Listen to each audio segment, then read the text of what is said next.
Okay, so now we're on step 4, kind of a repeat of what we did last time. I have done my blanket stitch here around the edge on the bottom, not perfect there, and this part, and then I also did it on the side here, but we are actually going to go all the way around, so I'm going to have to connect it to this section and above and all the way around, and we've already done our button. So just as a reminder, you go through the eye of the needle, and if the needle is not easy to thread, then you are going to want to cut it at an angle.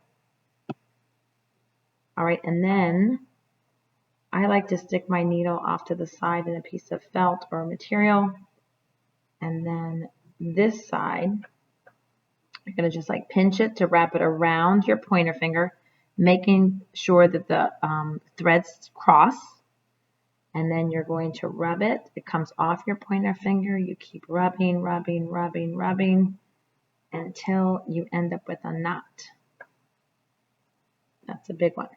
Okay, so then you look at your project. I know some students really wanted to do the overstitch, but I'm discouraging you from the overstitch because the overstitch is not as pretty as that blanket stitch. It looks like a mess when you're done.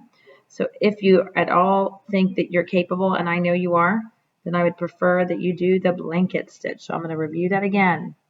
You're going to go through.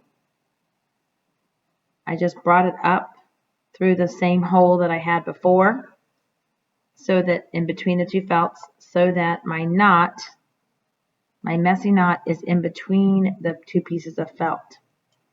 So I'm going to just kind of push it in there. Okay, and then to start it out, you're supposed to go behind it again. Try to get right into that circle, and then pull it all the way. We're caught with another thread here. All right. So now, hopefully you guys can see this.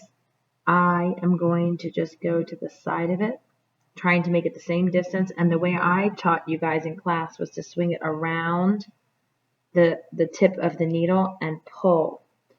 I think that's way easier. Let me show you that again. To the side, swing it around and pull. This is referred to as a blanket stitch. I'm just showing you an easier way to do it for students than some of the videos show. Around and pull. You keep doing that until you go all the way, and try to make the stitches the same distance apart, because that way it will end up looking neat. Okay, so see the stitches, how they're going across, and then you have that line there. That's actually the best way. The messiest part and the hardest part to do is the part where you're starting off a new thread.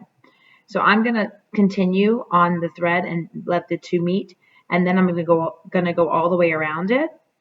When I'm done, it should have that finished edge all the way around the entire project. And then I'm going to have fabric available for you, felt available, that you can create something you would like to create to make it look unique. And then I will have you hot glue gun it on, or you can stitch it in a way I'll show you without having to. The easiest thing to do would be like to stitch something right here so that you can add an extra character to it without having to go in between the two down here that's already sewn. All right, well, I know you're going to love your finished pencil pouch. Bye.